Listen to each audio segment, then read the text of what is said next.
Hi hello ನಮಸ್ಕಾರ ಸ್ನೇಹಿತರೆ.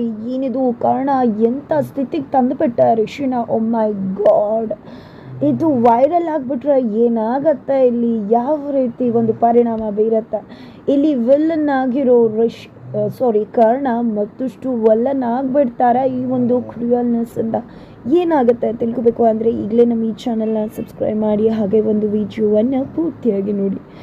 ಇಲ್ಲಿ ಕರ್ಣ ಸಾಹಿತ್ಯ ಬದುಕನ್ನು ಸರಿ ಮಾಡಬೇಕು ಅಂತ ರಿಷಿ ಮತ್ತು ಸಾಹಿತ್ಯ ಮದುವೆ ಏನೋ ಫಿಕ್ಸ್ ಮಾಡ್ತಾನೆ. ಇಲ್ಲಿ ಒಪ್ತಿರೋ ಸಾಹಿತ್ಯನ ಕೂಡ ವಿಲ್ಲನ್ ಆಗೋದ್ರ ಮುಖಾಂತರ ಒಪ್ಪಿಸ್ತಾನೆ ಕೂಡ. ಆದರೆ ಇದ್ರ ಮುಖಾಂತರ ಅವನು ಸಾಹಿತ್ಯ ಪಾಲಿಗೆ, ಅವರ ಮನೆಯವ್ರ ಪಾಲಿಗೆ ವಿಲ್ಲನ್ ಆಗ್ತಾನೆ. ಆದರೆ ವಿಲ್ಲನ್ ಆಗಿರೋ ರಿಷಿಗೆ ಗೊತ್ತು ಇಲ್ಲಿ ಹೀರೋ ಯಾರು, ವಿಲ್ಲನ್ ಯಾರು ಅಂತ. ಇಲ್ಲಿ ರಿಷಿಗೆ ತುಂಬ ಚೆನ್ನಾಗಿ ಗೊತ್ತದೆ ಕರ್ಣ ಮಹಾಭಾರತದಂತಹ ಕರ್ಣನೇ. ಆದರೆ ಇಮೇಜ್ ಮಾತ್ರ ಡ್ಯಾಮೇಜ್ ಮಾಡ್ಕೊಂಡ್ಬಿಟ್ಟಿದ್ದಾನೆ. ಬಟ್ ಇಮೇಜ್ ಮುಖ್ಯವಾಗುತ್ತೆ, ಒಳ್ಳೆಯವನೋ ಕೆಟ್ಟವನೋ ಅನ್ನೋದು ಅವ್ನು ನಿಜವಾಗ್ಲೂ ಒಳ್ಳೆಯವನೋ ಕೆಟ್ಟವನೋ ಅನ್ನೋಕ್ಕಿಂತ ಅಂತ. ಜೊತೆಗೆ ಅವನಿಗೆ ತುಂಬಾ ಕಾನ್ಫಿಡೆಂಟ್ ಇದೆ. ಯಾರೇ ಹೇಳಿದ್ರು ಕೂಡ ಕರ್ಣನ ಮಾತನ್ನಂತೂ ಅವ್ನಿಗೇನು ಹೇಳಿದ್ರು ಕೂಡ ಯಾರೂ ನಂಬೋದಿಲ್ಲ ಅಂತ. ಹಾಗಾಗಿ ಅವನು ತುಂಬ ಧೈರ್ಯವಾಗಿ ಸೌಜನ್ಯನ ಔಸಿಟ್ಟು ಮಂಟಪದಲ್ಲಿ ವರನಾಗಿ ಕೂತು ಸಾಹಿತ್ಯ ಮದುವೆ ಆಗೋದಕ್ಕೆ ಸಿದ್ಧವಾಗಿಬಿಟ್ಟಿದ್ದಾನೆ. ಈ ಕಡೆ ಕಾಲ ಹಿಡಿದು ಹೇಳಿದ್ರು ಕರ್ಣನ ಮಾತನ್ನ ನಂಬದೇ ಇದ್ದಾಗ ಕರ್ಣ ತನ್ನ ಅಬ್ಬರದ ದಾಳಿಯೊಂದಿಗೆ ಋಷಿನ ಕಿಡ್ನಾಪ್ ಮಾಡ್ಕೊಂಡು ಹೋಗೋದಕ್ಕೆ ಮುಂದಾಗ್ತಾನೆ. ಅದಕ್ಕೋಸ್ಕರ ಅವನು ಹೋಗೋ ದಾರಿ ಹೋಳಿ ಹಬ್ಬ. ತನ್ನ ಕಡೆಯವ್ರನ್ನೆಲ್ಲ ಸೇರಿಸ್ಕೊಂಡು ಜಬರ್ದಸ್ತಾಗಿ ದೇವಸ್ಥಾನದಲ್ಲಿ ಹೋಳಿ ಹಬ್ಬ ಸಂಭ್ರಮನ ಆಚರಿಸ್ತಾ ಗುಂಪಾಗಿ ದೇವಸ್ಥಾನದ ಒಳಗಡೆ ಎಂಟ್ರಿ ಕೊಟ್ಟಿದ್ದೆ. ಮಂಟಪದಲ್ಲಿ ಇರ್ತಕ್ಕಂಥ ಋಷಿಗೆ ಬಣ್ಣ ಹಚ್ಚಿ ಬಣ್ಣದ ಒಂದು ಹೋಕುಳಿಯಲ್ಲಿ ಎಲ್ಲರೂ ಕೂಡ ಮುಳುಗೆದ್ದು ಧೂಳೆಬ್ಬಿಸ್ತಿದ್ದಾಗೆ ಎಲ್ರಿಗೂ ಕೂಡ ಧೂಳು ತಾಕೋ ಒಂದು ಸಮಯದಲ್ಲಿ ಕರ್ಣ ಋಷಿ ಬಾಯಿ ಮುಚ್ಕೊಂಡು ಬಣ್ಣ ಹಚ್ಚಿ ಅವನನ್ನು ಎತ್ತಾಕೊಂಡು ಕರ್ಕೊಂಡು ಹೋಗೇ ಬಿಡ್ತಾನೆ. ಬಟ್ ಆ ನಂತರ ನೋಡಿದ್ರೆ ಇಲ್ಲಿ ಋಷಿ ಕಾಣಿಸ್ತಿಲ್ಲ, ಇಲ್ಲಿ ಕರ್ಣನೇ ಕರ್ಕೊಂಡು ಹೋಗಿದ್ದಾನೆ ಅಂತ ಎಲ್ರಿಗೂ ಕೂಡ ಅರ್ಥ ಆಗ್ತದೆ. ಬಿಕಾಸ್ ಆಲ್ರೆಡಿ ಚಿಕ್ಕಪ್ಪ ಮತ್ತು ಸಾಹಿತ್ಯ ಇಬ್ಬರು ಕೂಡ ಅಲ್ಲೂ ಕೂಡ ಕರ್ಣನ ನೋಡಿದ್ರು.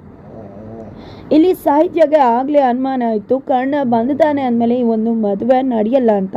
ಬಟ್ ಅವಳು ಯಾವ ಕಾರಣಕ್ಕೂ ಕೂಡ ಕರ್ಣನ ಮಾತನ್ನು ನಂಬಲೇ ಇಲ್ಲ.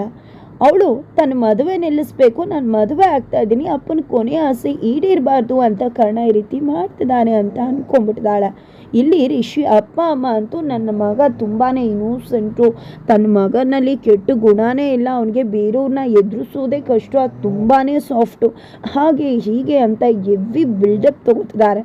ಬಟ್ ಅವ್ರು ಕೂಡ ಅವ್ರ ಮಗನ ಹಾಗೆ ಅಂದ್ಕೊಂಡಿದ್ದಾರೆ ಕೂಡ. ಜೊತೆಗೆ ಇಲ್ಲಿ ಸಂಗೀತ ಅಂದರೆ ರಿಷಿ ತಾಯಿ ಸಾಹಿತ್ಯ ಮೇಲೆ ಆಪಾದನೆ ಆಗ್ತಿದ್ದಾಳೆ. ಇದಕ್ಕೆಲ್ಲ ಕಾರಣ ಈ ಸಾಹಿತ್ಯನೇ ಅಂತ. ಬಟ್ ದಯಾನಂದ್ ಅಂಕಲ್ ಮಾತ್ರ ಸಾಹಿತ್ಯ ಮಗುಗೂ ಆಘಾತ ಆಗಿದೆ, ಈ ರೀತಿಯೆಲ್ಲ ಮಾತಾಡಬೇಡ ಅಂತಾರೆ.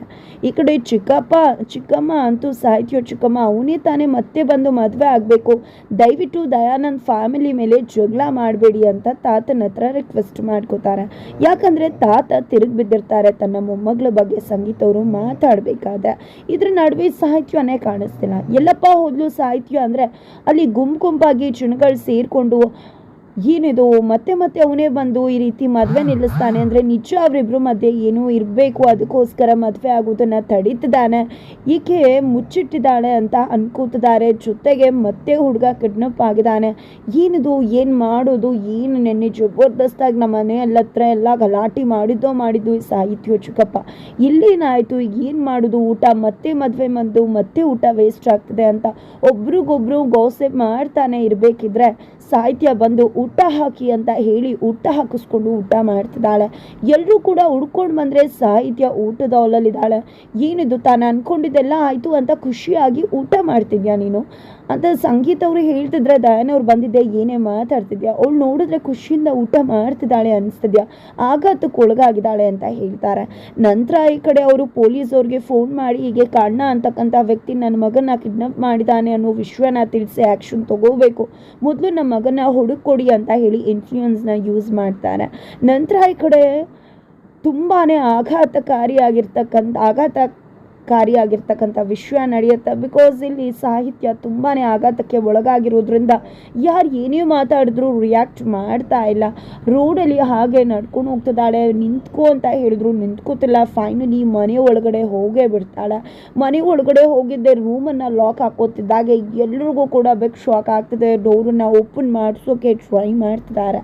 ಇದೆಲ್ಲ ಈ ರೀತಿ ಆಗ್ತಾ ಇದ್ರೆ ಆ ಕಡೆ ರಿಷಿ ಕತೆ ಏನಪ್ಪ ಅಂದ್ಕೊಂಡ್ರೆ ರಿಷಿ ಏನೂ ಇಲ್ಲ, ತಾನು ಕಿಡ್ನಾಪ್ ಮಾಡಿದ್ದೀನಿ, ಈ ಕಾರಣ ಕಿಡ್ನಾಪ್ ಮಾಡಿದ್ದಾನೆ, ಏನೂ ಇಲ್ಲ, ಏನು ಕಿಡ್ನಾಪ್ ಮಾಡಿದ, ನನ್ನ ಮುಖದಲ್ಲಿ ಭಯ ಕಾಣಿಸ್ತಿದೆ, ಅಯ್ಯೋ ಎದುರೋಗ್ಬಿಟ್ಟೆ, ಚಳಿ ಬರ್ತಿದೆ, ನಡ್ಕೊ ಹೋಗ್ತಿದ್ದೀನಿ, ಅಯ್ಯೋ ಕರ್ಣ ಏನು ಕರ್ಣ ನನ್ನ ಕಿಡ್ನಾಪ್ ಮಾಡಿಬಿಟ್ಟು ಎಲ್ಲ ಕರ್ಣ ನನ್ನ ಮದುವೆ ನಿಲ್ಲಿಸ್ಬಿಟ್ಟು ಎಲ್ಲ ಕರ್ಣ, ಹೋ ಮೈ ಗಾಡ್ ಕರ್ಣ ಏನು ಮಾಡಲಿ, ಈ ರೀತಿ ಎಲ್ಲ ಹೆದರ್ಕೋತೀನಿ ಅಂತ ಅಂದ್ಕೊಂಡಿದ್ಯಾ ಕಣ. ವಾವ್ ಖಂಡಿತ ಇದ್ರಲ್ಲ ಕಣ, ಸಖತ್ತಾಗಿ ಪ್ಲ್ಯಾನ್ ಮಾಡಿದ್ಯಾ. ಮುಹೂರ್ತದ ಟೈಮಲ್ಲಿ ನನ್ನನ್ನು ಕಿಡ್ನಾಪ್ ಮಾಡೋದಾ? ಪರವಾಗಿಲ್ಲ. ಹಾಗಂತ ನೀನು ಮುಹೂರ್ತದ ಟೈಮಲ್ಲಿ ನನ್ನ ಕಿಡ್ನಾಪ್ ಮಾಡಿದ ತಕ್ಷಣ ಅಲ್ಲಿ ಮದುವೆ ನಿಂತೋಗುತ್ತಾ ಕರ್ಣ? ಇಲ್ಲ ಕರ್ಣ, ಈ ಮುಹೂರ್ತ ನಿಂತರೆ ಏನಂತೆ, ನಾಳೆ ಇರುತ್ತೆ, ನಾಳಿದ್ದಿರುತ್ತೆ, ಆಮೇಲೆ ಇರುತ್ತೆ, ಒಂದಲ್ಲ ಒಂದಿನ ನಾನೇ ತಾನೇ ಸಾಹಿತ್ಯನ ಮದುವೆ ಆಗಬೇಕು. ನನ್ನನ್ನು ಬಿಟ್ಟರೆ ಇನ್ಯಾರು ಮದುವೆ ಆಗ್ತಾರೆ? ಎರಡೆರಡು ಬಾರಿ ಮದುವೆ ನಿಂತೋಗಿದೆ, ನಾನೇ ಮದುವೆ ಆಗೋದು ಅವಳನ್ನ ಅಂದಾಗ ಹೇಳ್ತಿದ್ರೆ ನಿನಗೆ ನನ್ನ ಬಗ್ಗೆ ಇನ್ನೂ ಗೊತ್ತಿಲ್ಲ ಅಂದಾಗ ಏನು ಮಾಡ್ತೀಯಾ ಕರ್ಣ? ಹೊಡಿತೀಯಾ, ಬೈತೀಯಾ, ಇನ್ನೇನು ಮಾಡ್ಕೊಳಕ್ಕಾಗುತ್ತೆ ನಿನ್ನಿಂದ? ಸೌಜನ್ಯನ ನಾನು ಪ್ರೀತಿ ಮಾಡಿದೆ ನಿಜ, ಇಲ್ಲ ಅಂತ ಹೇಳ್ತಿಲ್ವಲ್ಲ, ಈಗಲೂ ಪ್ರೀತಿ ಮಾಡ್ತಿದ್ದೀನಲ್ವ, ಅದಕ್ಕೆ ತಾನೇ ಅವಳು ಹೊಟ್ಟೆಲಿ ಮಗು ಬೆಳೀತಿರೋದು. ಜೊತೆಗೆ ಸಾಹಿತ್ಯವನ್ನು ಇಷ್ಟಪಟ್ಟಿದ್ದೀನಿ, ಸಾಹಿತ್ಯವನ್ನು ಮದುವೆ ಆಗ್ತಿದ್ದೀನಿ. ನನ್ನ ಅಪ್ಪ ಆಫರ್ ಕೊಟ್ಟರು ಸಾಹಿತ್ಯ ಮಾತ್ರ ಸಿಗಲ್ಲ, ಬ್ಯೂಟಿ ಜೊತೆಗೆ ಆಸ್ತಿ ಕೂಡ ಸಿಗ್ತಿದೆ. ನನ್ನ ಅಪ್ಪಂಗೆ ನನ್ನ ಮೇಲೆ ನಂಬಿಕೆ ಇಲ್ಲ. ಸಾಹಿತ್ಯ ನಿನ್ನ ಜೀವನದಲ್ಲಿ ಬಂದರೆ ಜವಾಬ್ದಾರಿ ಬರುತ್ತೆ, ಹಾಗಾಗಿ ನಿನಗೆ ಇಡೀ ಪ್ರಾಪರ್ಟಿ ಬರ್ದು ಕೊಡ್ತೀನಿ ಅಂತ ಹೇಳಿದ್ದಾರೆ.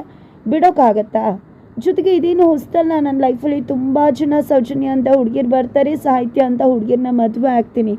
ನಮ್ಮ ಮನೆಯವ್ರು ಯಾರಿಗೂ ಗೊತ್ತಿಲ್ಲ ನಾನು ಈ ರೀತಿ ಅಂತ. ಇದು ಯಾವುದು ನನಗೆ ಹೊಸದೇ ಅಲ್ಲ ಕರ್ಣ. ಪಾಪ ನಿನ್ಗೆ ಗೊತ್ತಿರಲಿಲ್ಲ ಅಲ್ವಾ? ಅಯ್ಯೋ ಏನು ಮಾಡ್ಕೊಂಬಿಡ್ತೀಯ ಅಂತಿದ್ರೆ, ಇಲ್ಲ ನೀನು ನನ್ನ ಬಗ್ಗೆ ತುಂಬ ಕಡಿಮೆ ತಿಳ್ಕೊಂಡಿದ್ಯಾ, ಅದಕ್ಕೆ ಮೇಲೆ ಮಾಡ್ತೀನಿ ಅಂತ ಕರ್ಣ ಹೇಳ್ತಿದ್ದಾರೆ. ಹೌದಾ, ನೀನು ನನಗೆ ಹೊಡೆದು ಬಿಡ್ತೀಯಾ, ಕೈಕಾಲು ಮುರಿದು ಬಿಡ್ತೀಯಾ? ಅಯ್ಯೋ ಸಾಹಿತ್ಯನೇ ತಾನೇ ಮದುವೆ ಆಗೋದು, ಇಡೀ ಜೀವನ ಅವಳಿಗೆ ಹೆಗ್ಲು ಮೇಲೆ ಹಾಕ್ಕೊಂಡು ಟೈಮ್ ಸ್ಪೆಂಡ್ ಮಾಡ್ತೀನಿ ಅಂತಾನೆ.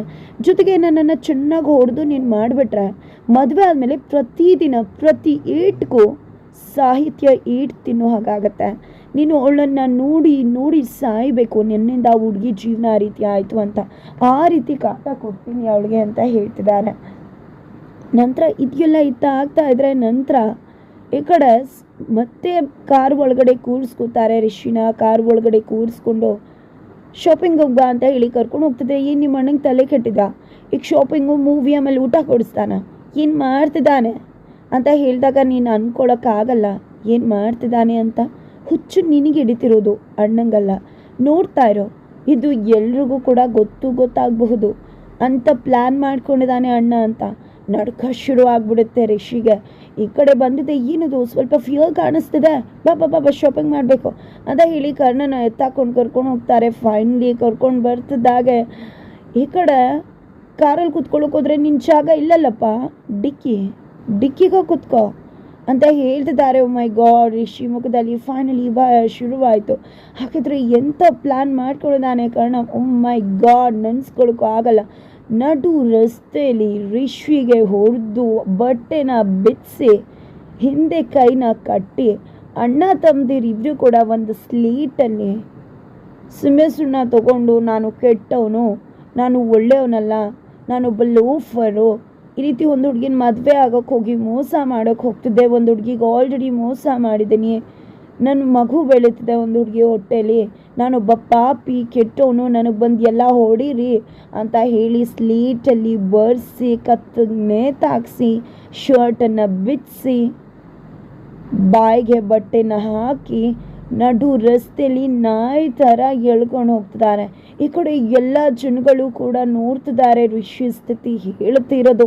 ಈ ಕಡೆ ಎಲ್ಲ ವಿಡಿಯೋ ವೈರಲ್ ಆಗೋದ್ರ ಮುಖಾಂತರ ಮನೆಯವ್ರಿಗೂ ತಲುಪೋ ಸಾಧ್ಯತೆ ಇದೆ. ಆನಂತರ ಏನಾಗತ್ತೆ, ಫೈನಲಿ ಇಲ್ಲಿ ಕರ್ಣನ ಹಾವಳಿಯ ಹಬ್ಬರ ಜೋರಾಗೇ ಇದೆ.